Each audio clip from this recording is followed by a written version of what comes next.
just there. This meeting is being recorded. Oh, different voices. Really announce it. There you go. All right, how's everybody doing? What's new? It can be golf, it can be not golf.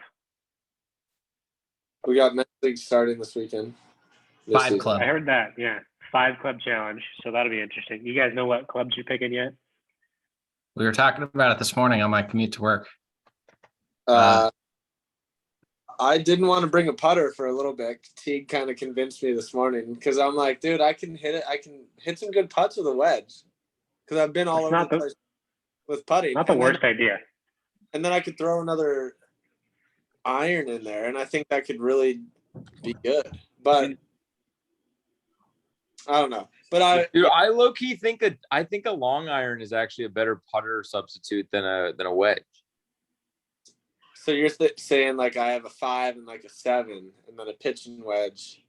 Like just like purposely blade it. Like take a 3 or a 4 or something as like a driving iron.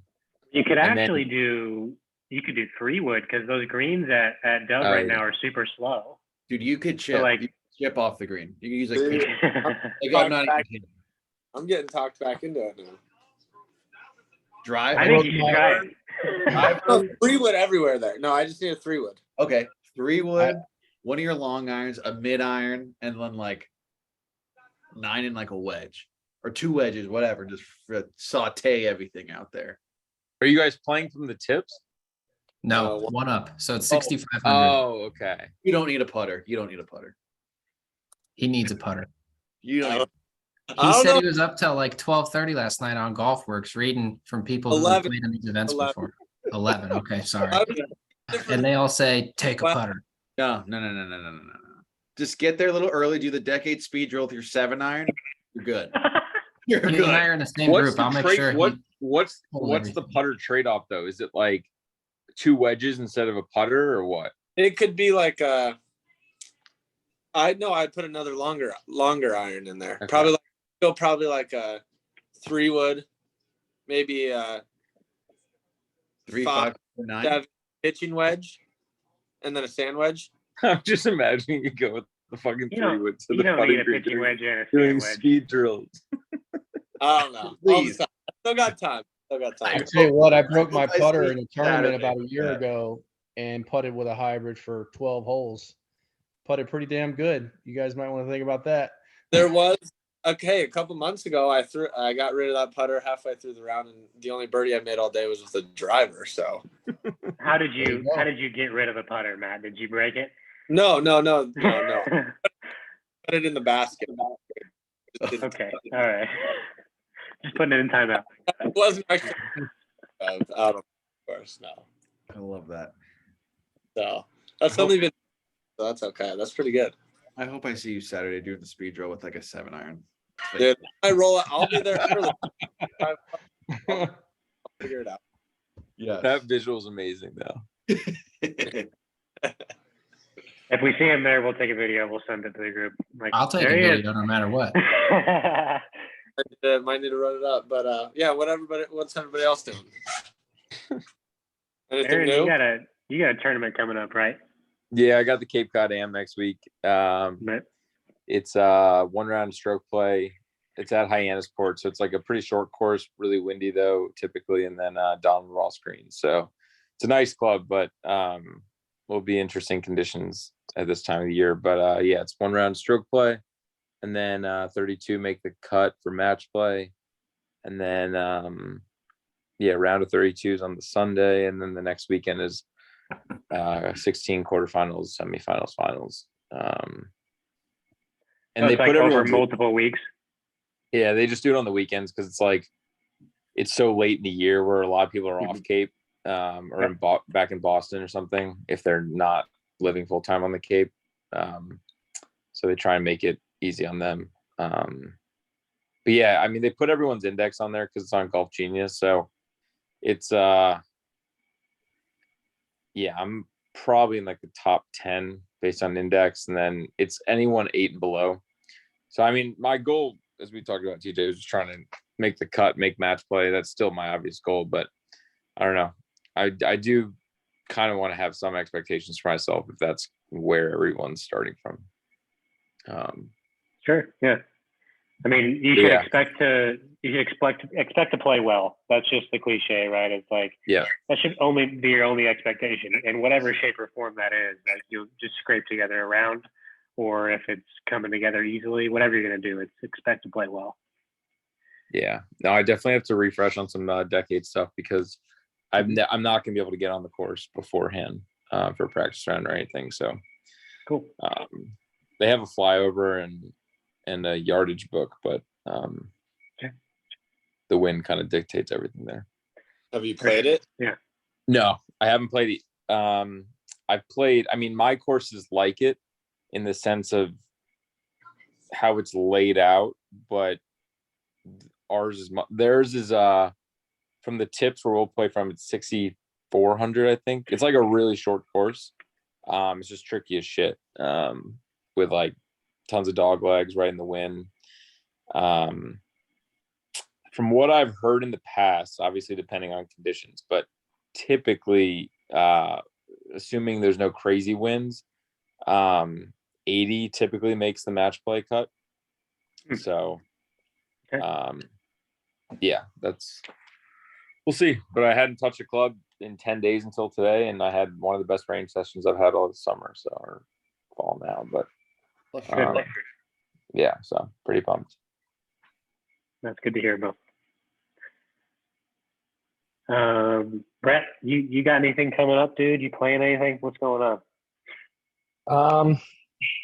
I don't really have a ton. There's a few things I'm gonna try to get in to down in Arizona at my club here in January, February, but kind of in the it gets dark way too early and the mornings are way too cold around here. So just trying to, I got in 5 holes today because it was warm enough. So just kind of trying to do what I can. And it's been cold the last like week and a half, and I was tired of checking my hand position and my backswing in the mirror in my bathroom. So it was kind of nice to get out and play today a little. So yeah, but nothing too major coming up. So what's the stuff that you're trying to come down to in Arizona in January, February? What is that? So I belong out at Desert Mountain, and beautiful. There's a member guest that happens in January, and then there's a member in February. And so it's nothing, no competition stuff, but it's more competitive than like a group of buddies, but not like any of the state stuff. So I worked at Desert Mountain like probably 4 years ago. I was on the outside staff there. I don't know how long you've been there, but I'm pretty familiar with the place. 2.5 years. My brother's been there 10, but I've been there like 2.5 years. So yeah, it's pretty, for somebody that lives in the Midwest and you can only play golf 5 or 6 months a year. It's a pretty epic place. So it is. What's your favorite epic? So I'm kind of weird. I like Outlaw probably just because I'm most comfortable on it, because it's more links. It's more linksy. It's more kind of what I'm used to around here.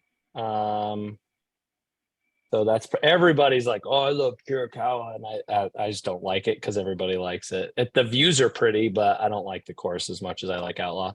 And then the other thing I would say is I freaking love 7. And I know that's like a total cop-out answer, but it is like, to get a group of buddies together and go play like Snake and Rabbit or Skins and stuff like that on the par 3 course is so much fun. And I feel like it makes me work a ton more on my short game. So 7 is a blast. I've heard multiple people say it's the best par 3 course they've ever played. It's so good. It's so good. And then now in the winter on Tuesday afternoons, they'll put in like these big cups. And so I've got 3 girls under 12. And so they like think it's the greatest thing ever because the holes are big, and it's just, they're doing a night round in December out there and stuff. So it's just fun. So. Yeah, that sounds awesome, dude. That's really cool. Well, that'd be cool. You're getting down to into Arizona at least for a little bit in January, February. I know we're also planning the outing. We're still up in the air on when longbow is going to be a thing. So I'm trying to wait for that before we like put anything in ink. But hopefully at least if you're going to be down here, like come see us, come check out our stuff too. That'd be fun. Heck yeah. So, and I've talked to Alex a little bit about this. So starting in November, I come down every other week through April. So I'm down there a lot. Okay, cool. Rad. Wait, Brett, where are you from full time? I live in Omaha. I'm born and raised in Nebraska and live here full time. So, yep. Have you got up to Sandhills? I have, yeah. So, and then there's a new one out there called Caprock Ranch, and I actually think it's better than Sandhills, but because there's a lot of politics and a lot of very wealthy people that belong at Sandhills, it'll never be above it in the rankings. But yeah, it's pretty legit. It's it's the closest thing I think we have to Ireland. So that's cool. A little bit in the background. That's sick. Only person I haven't heard from is Keith. I know you just played an event. Was it last Sunday? Yep. Yeah. Nice little 4-under on the back, you said, right? Yeah. Yeah. I tell you, man, where I drove it that day, it's amazing. I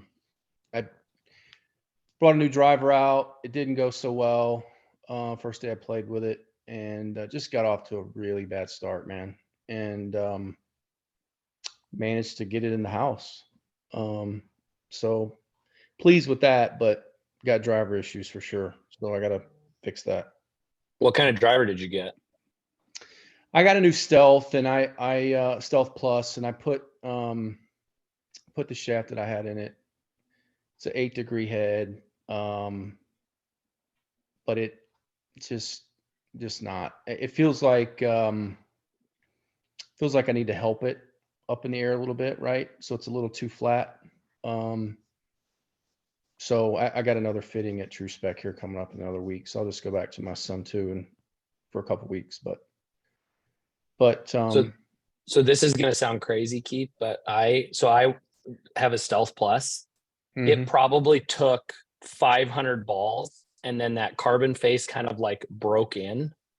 And I know that sounds crazy, but it happens with like new baseball and softball bats too that have like the carbon part.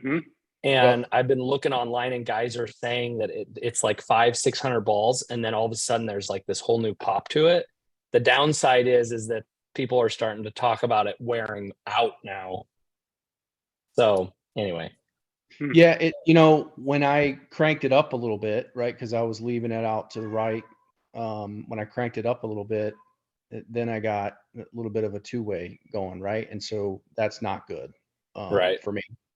And but I'll figure it out. It's not a big deal. I'll figure it out. So, and the only thing I really have is Troon stuff coming up in Palm Springs. Cool. The finals. Troon stuff? That's a 2-man deal, but it's they play Shamble, but we made it to the finals in Palm Springs, so that's in December. That'll be a good time. Nice. Yeah. Yeah, that's interesting about the carbon face. I remember that as well in youth baseball, Brett. Like those carbon bats, it took a while, but I didn't even put 2 and 2 together. That's what they're making the driver with now. I did not know that. Yeah, and the other thing, the sound actually changes on it. So like it kind of gets into this period where you can totally tell the feel changes, sound. I mean, feel is sound, right? But yeah, it like totally changed for me. But now I'm like terrified it's going to wear out, and it's going to wear out on like halfway through a round, and I'm going to chuck it in the lake. So maybe I'm going to sell it before it wears out. Great idea. Just keep churning them out. Yeah. All right. Well, basically the topic I have for us today, it's going to be kind of a little bit of a revisit to decade, but also it's a question that I myself, I don't even think I really have the best answer for.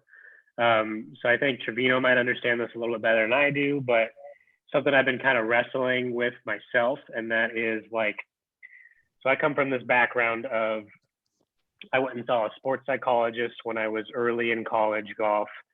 And sports psychology essentially is all about, I should say, not all about, but a big element of it is like taking limits off of yourself, allowing yourself to be very defined in targets that you pick and really try to like stuff it and go low, and don't put any like governor on like how low you can go. Essentially, that's like a big part of it.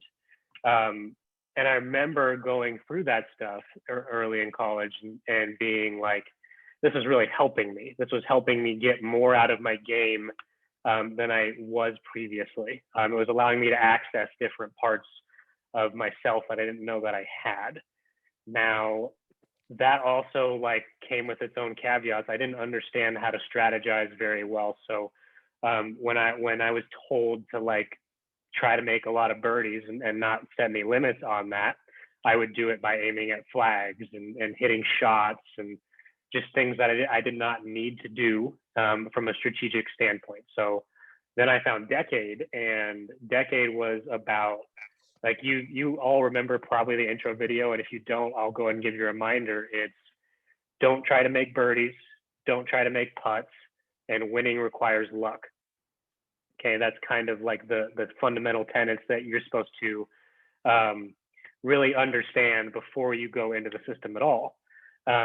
So that sort of is somewhat at odds with what I learned from a sports psychology background.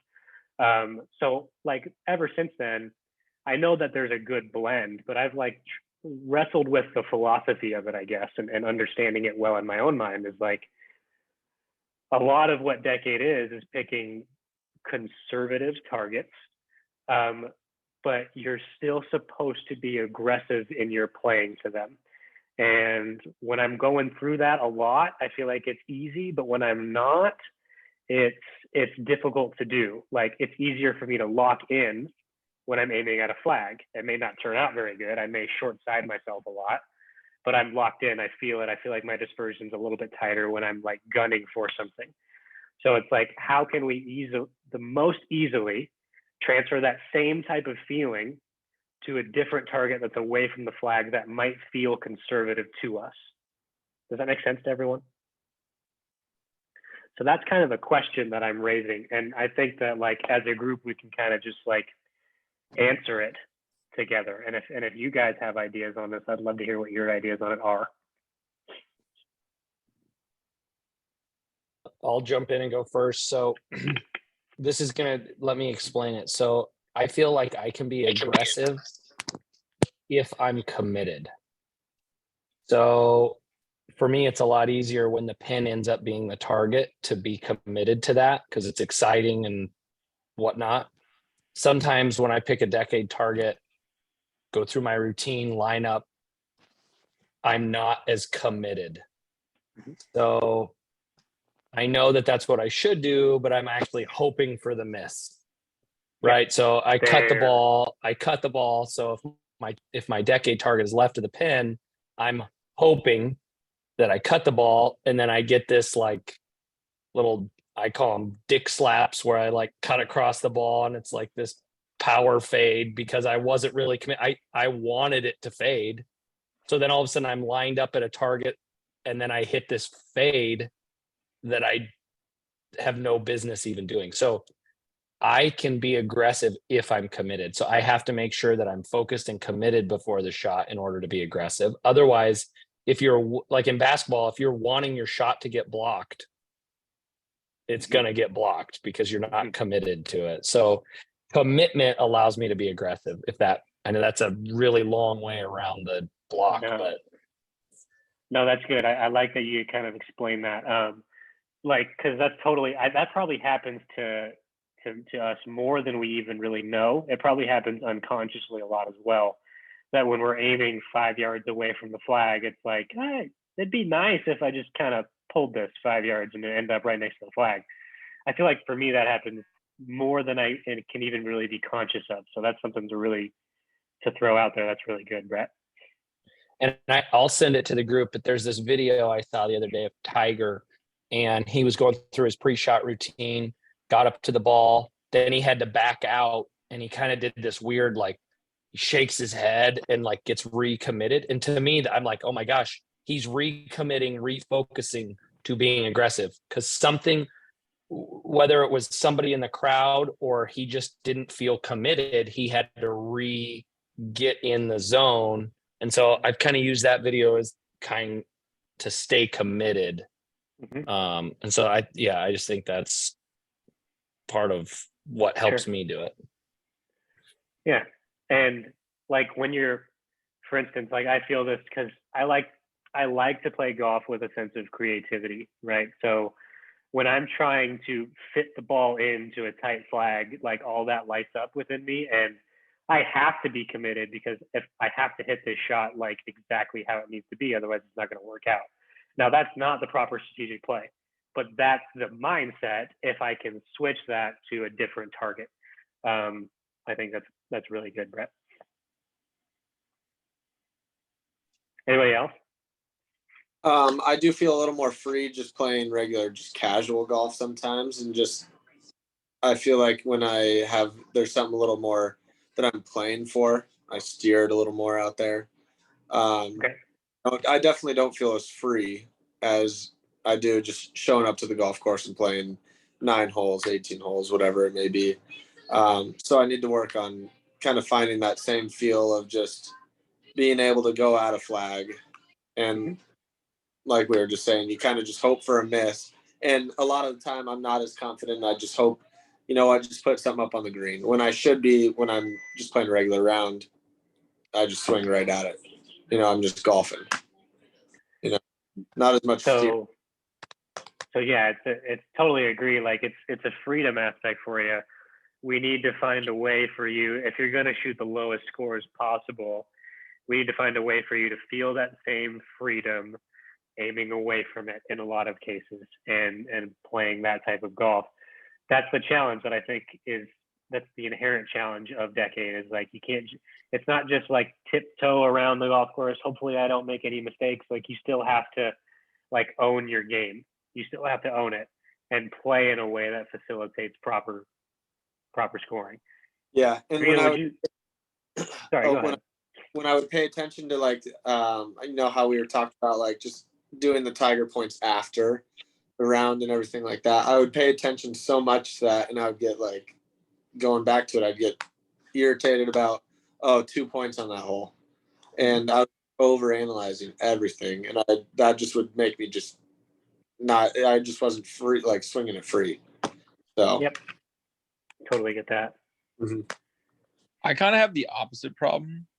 Like we've talked about this, TJ. Like I kind of find trouble when I play by myself, or I'm playing for just a casual round and not really playing for anything. Even if I'm playing as like a $10 skins game or something or whatever, or I unless it's like a tournament, like I cannot get into it.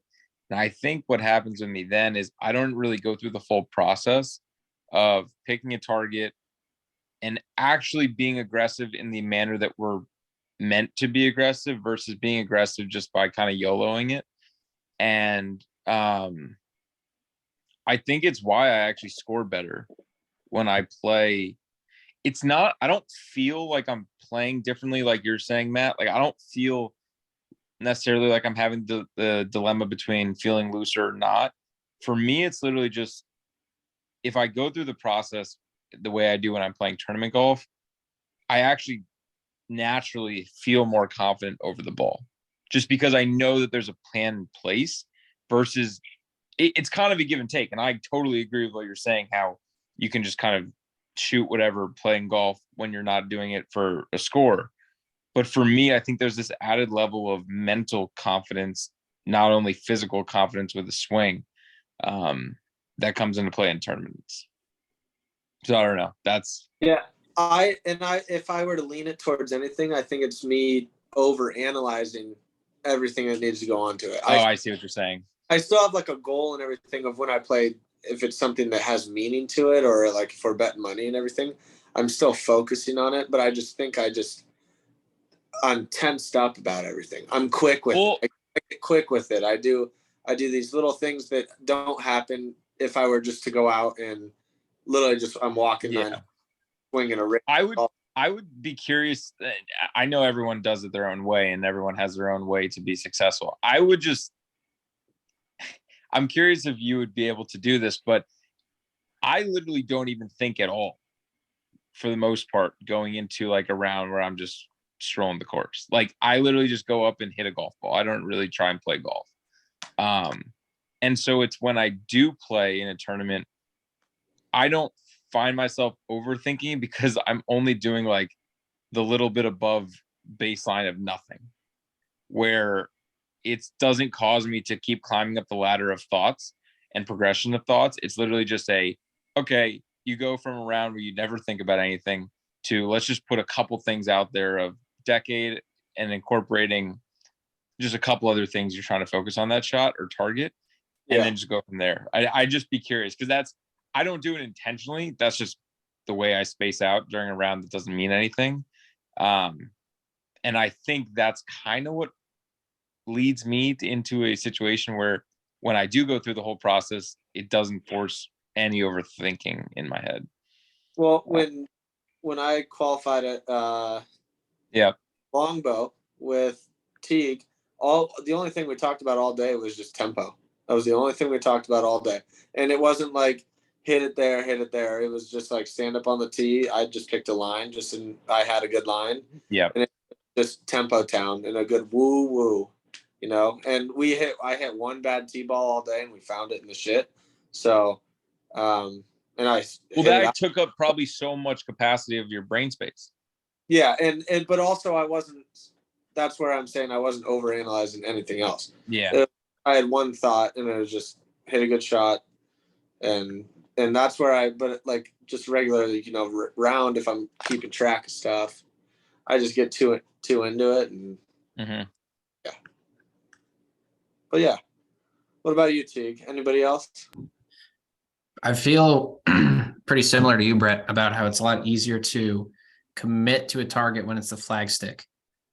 But I guess my only counter argument to that with the decade target is, I guess this is a reminder to myself too, the most I think I've ever aimed away from a flag is 6.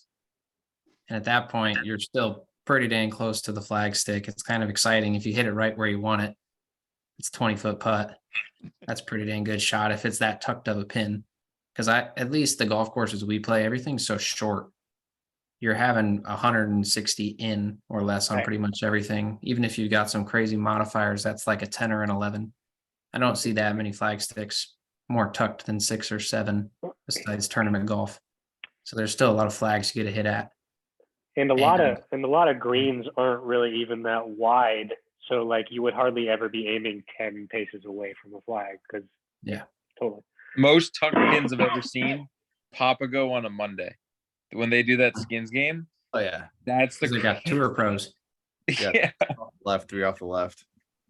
You got to challenge them. Yeah, we had that McKenzie Q school last year. It was like 3 off the left. I'm like, oh.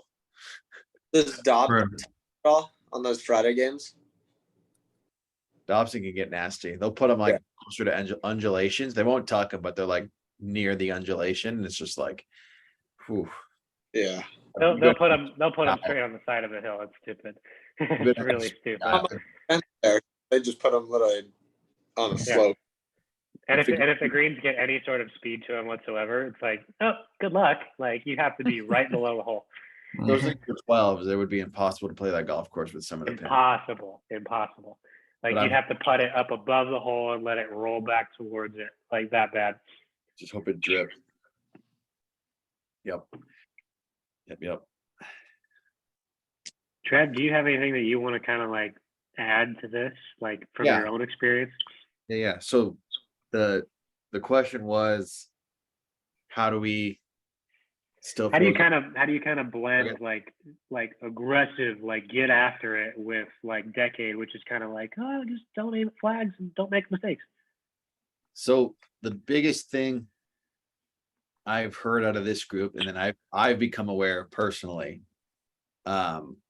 is the reoccurring theme is like confidence or the feeling of aggressiveness is with a target / result in mind. So like for all of you guys in your different ways, like Matt's target, he would pick the target, so he knew the ball needs to go there, but then his result was, or intended result was, good tempo. For everyone else, it's like, here's the point in space, or variations of, but ball needs to go there.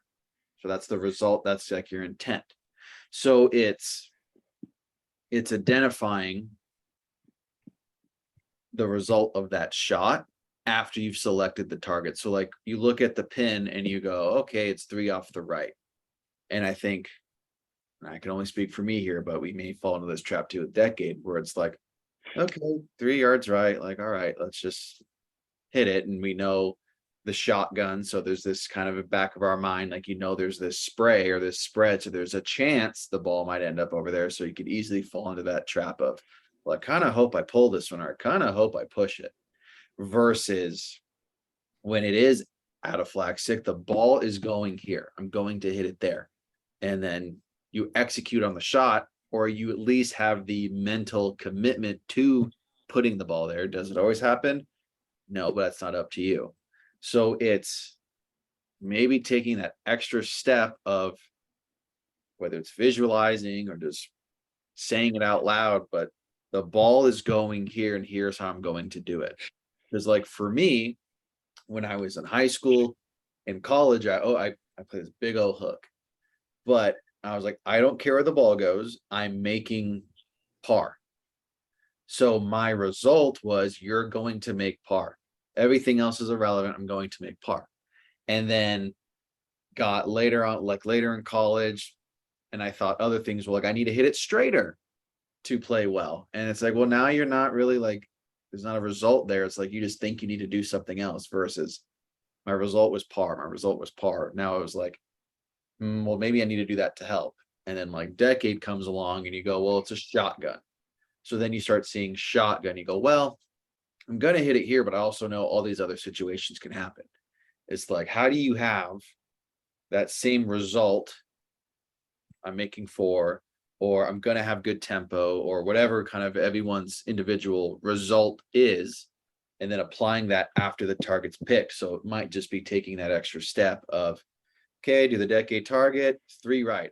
I'm going to hit a cut that finishes 3 yards right of the target, or some version of that to play with, but there is a result in mind, and your brain goes, okay, do that. Instead of, okay, ball needs to go there, hit it. And you kind of know you'll get away with the shotgun. So yes, we know it's a shotgun, but you still try to apply like the sniper mentality. Like, I want the ball, I want the ball there, or it's going there. Yes, I know in the back of my mind, yeah, we get that, but it's like, nope, in this particular shot, that's happening. That's really, really good. So you strategize for the shotgun, but you play like you're a sniper. Is that pretty good? Yes, result. There needs to be a result attached, because that's where commitment or confidence or all the good feelings you guys have experienced come from. Like, even like when you're playing for fun, the result is, I'm going to have a good time. So your mind goes, okay, it's our job to make sure we have a good time. Or I'm going to have good tempo. That's just what keeps coming back to my head. Okay, so we're going to do what the mind goes, we need to do what we need to do to make sure we have good tempo. Let's make that happen.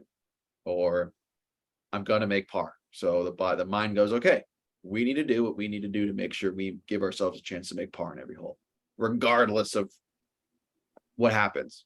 I'm focused on making 4 each shot. So if I hit it in the trees, well, I already told myself I'm going to make 4. So how do we go and do that? And your mind goes, we'll do this.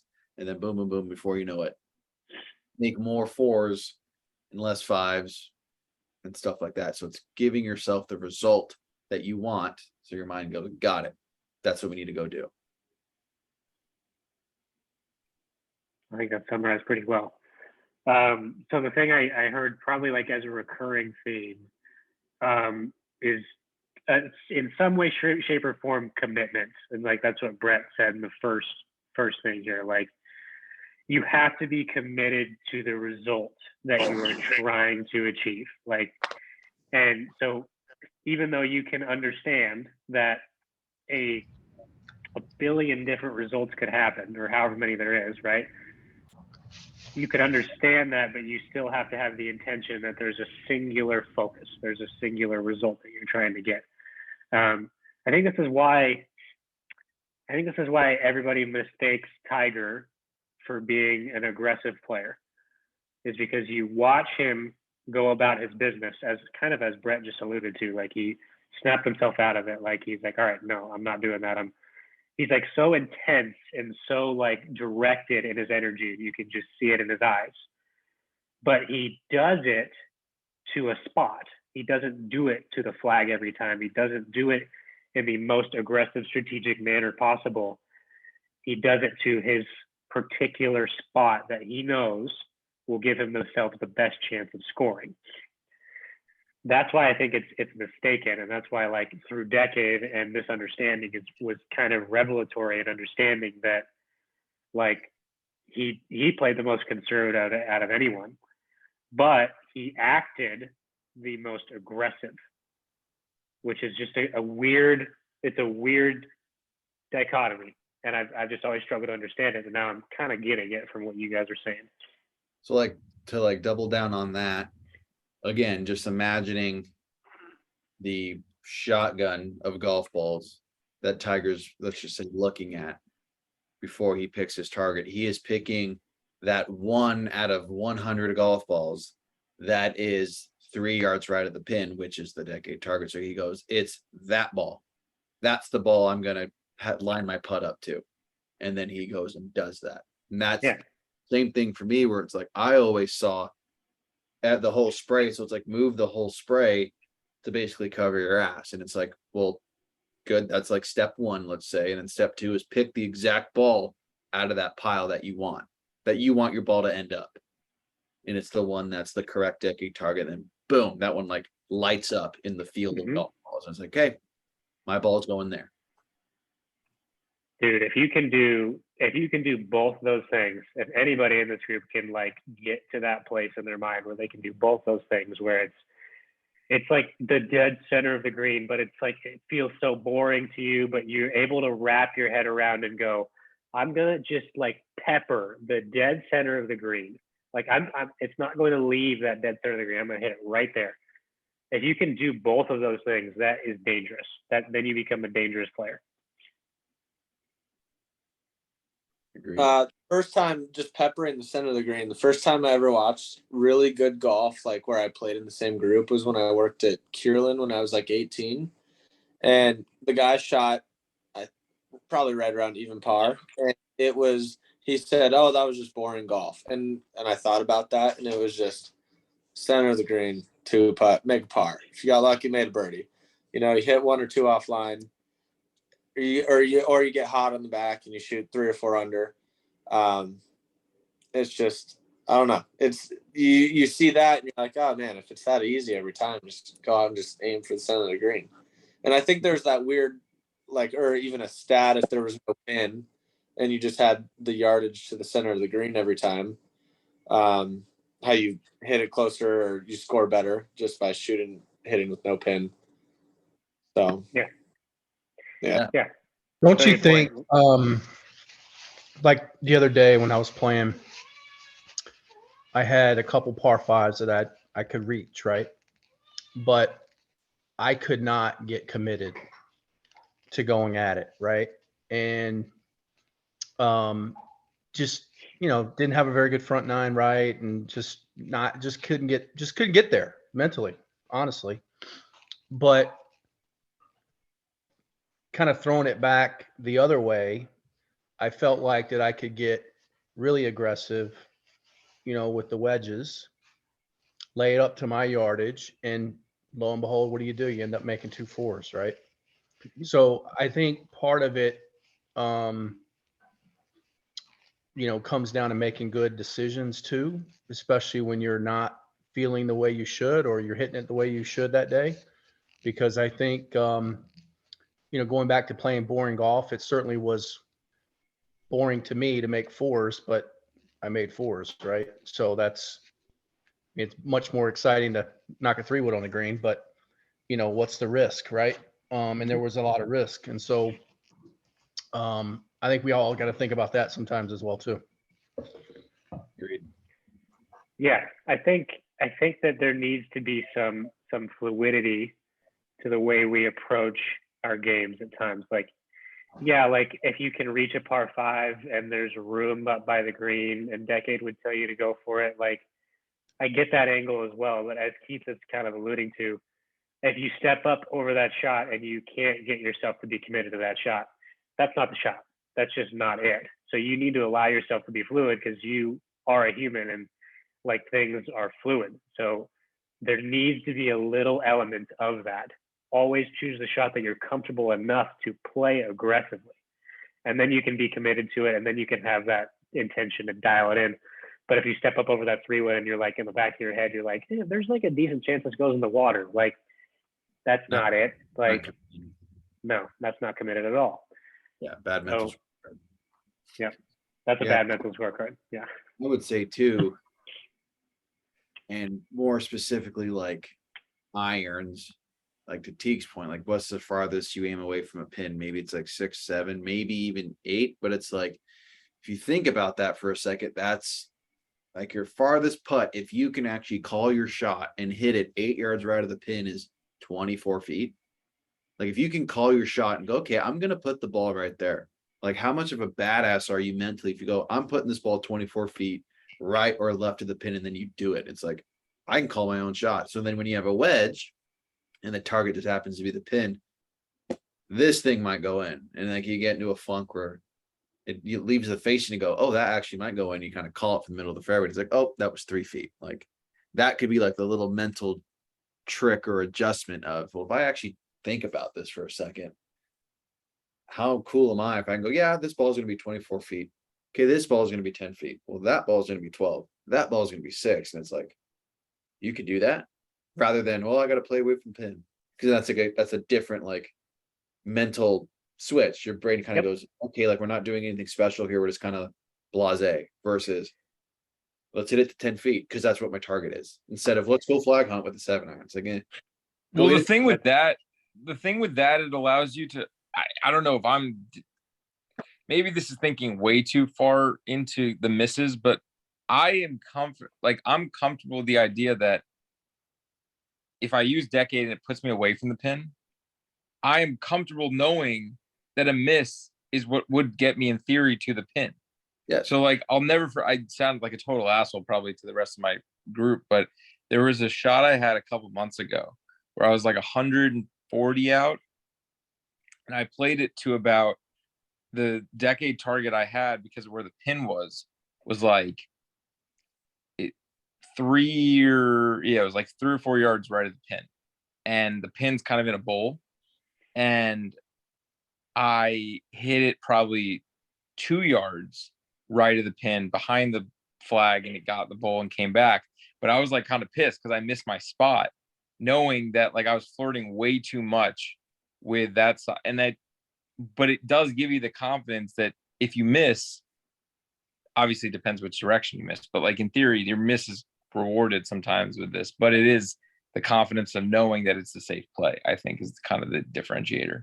Yeah. And I think it's kind of jumping in and out of those mindsets to where you hit, not the perfect shot at your target, that you also know, well, that's part of the plan versus maybe getting stuck in that, I would say like that previous step of, well, it's okay because I have this spread, and not saying you have that, but like I fall into the trap of, well, I have the spray. So like, it's okay to hit a less than perfect shot.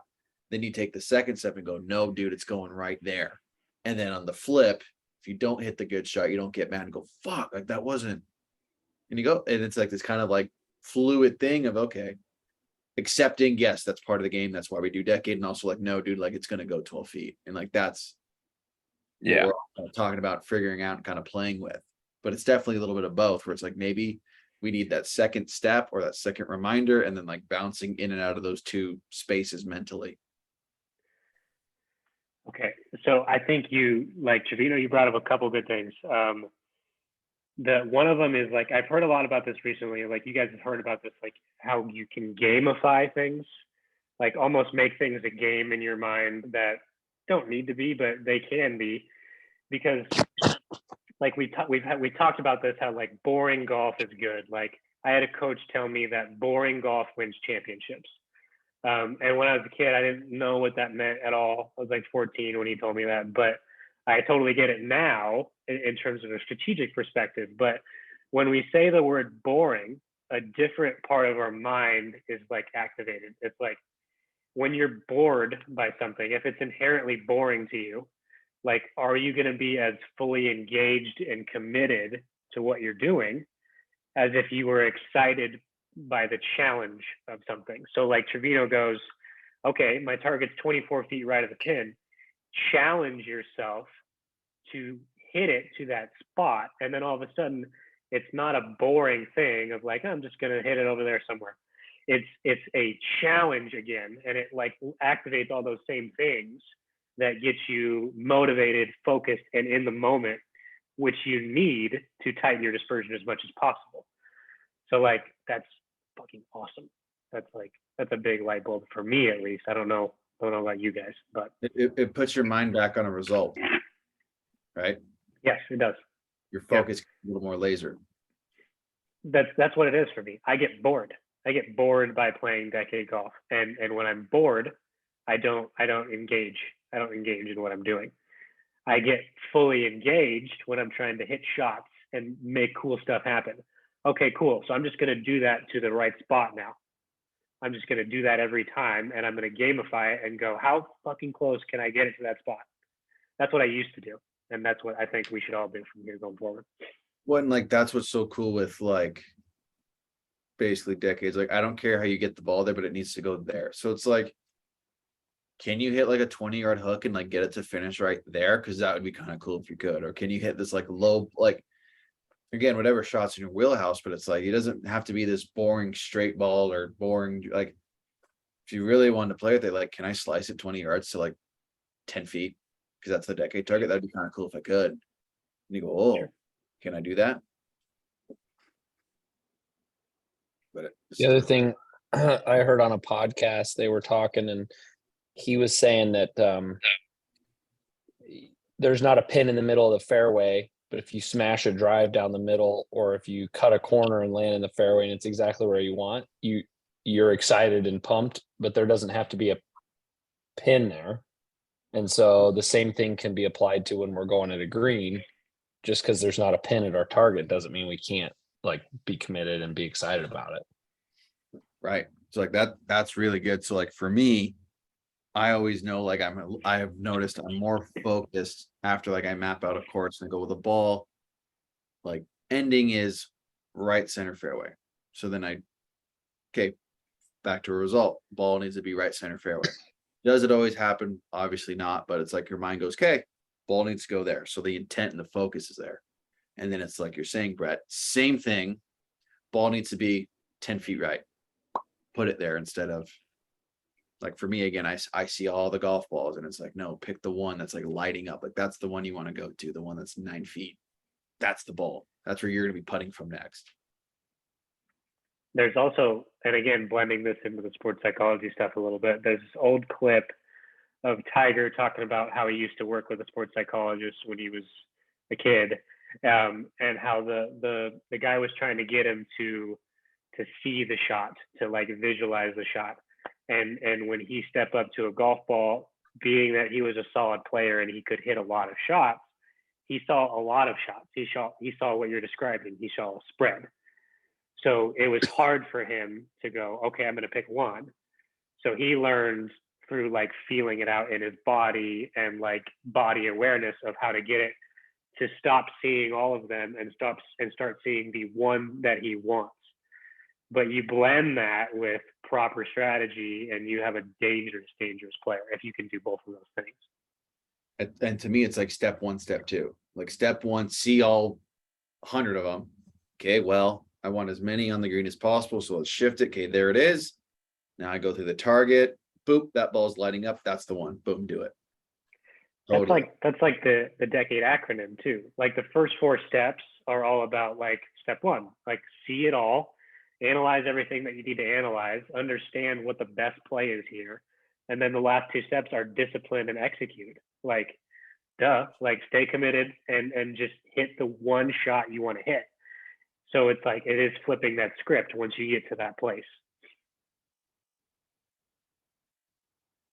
Yep. Pretty cool.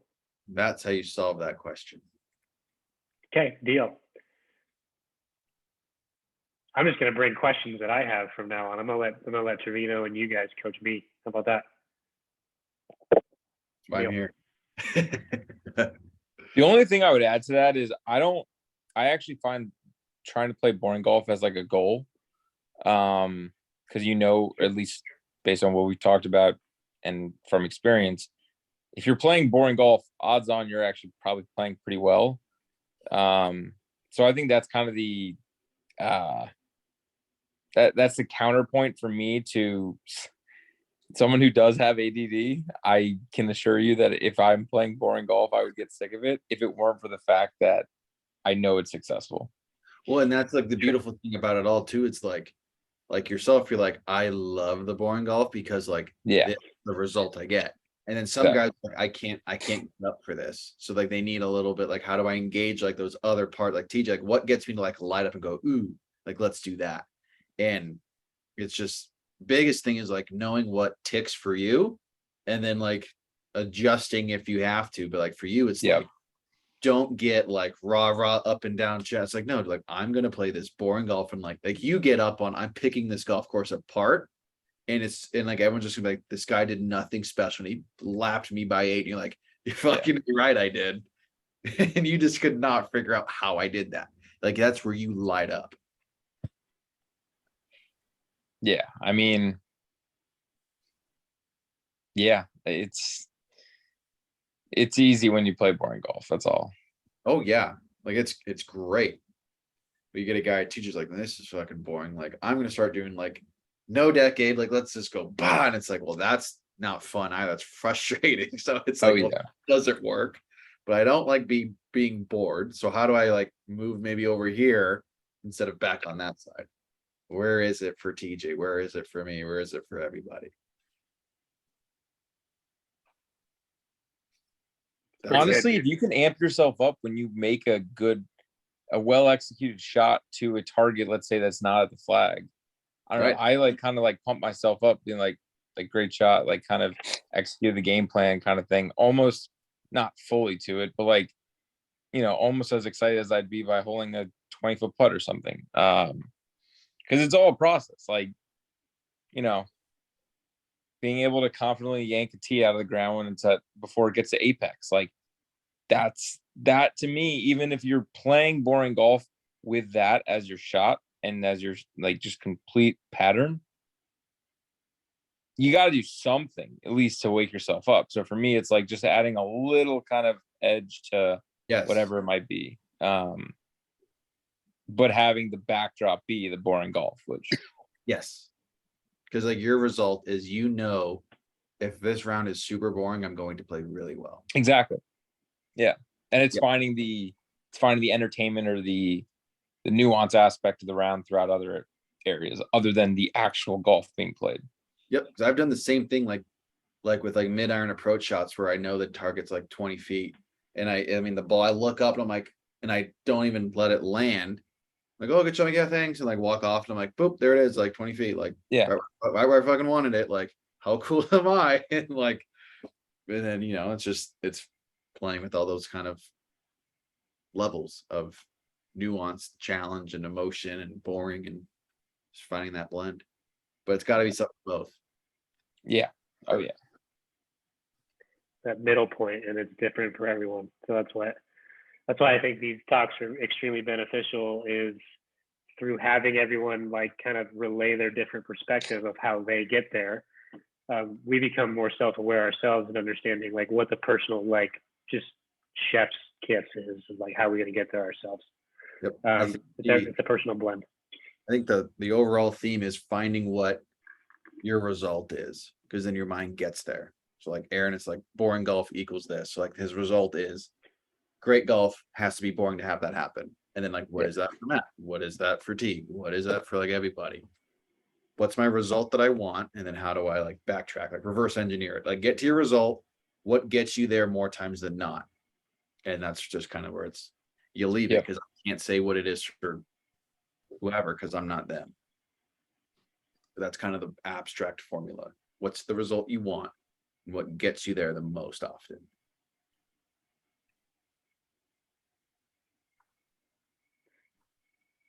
Is anyone watching this Cardinals series? Yeah, I got Yankees and This is so pathetic. Dude, okay, Kyler Murray, he's on my shit list of just some athletes that are just pissed me off for Arizona side. It's just, or any Arizona teams, like Chris Paul really irritates me too.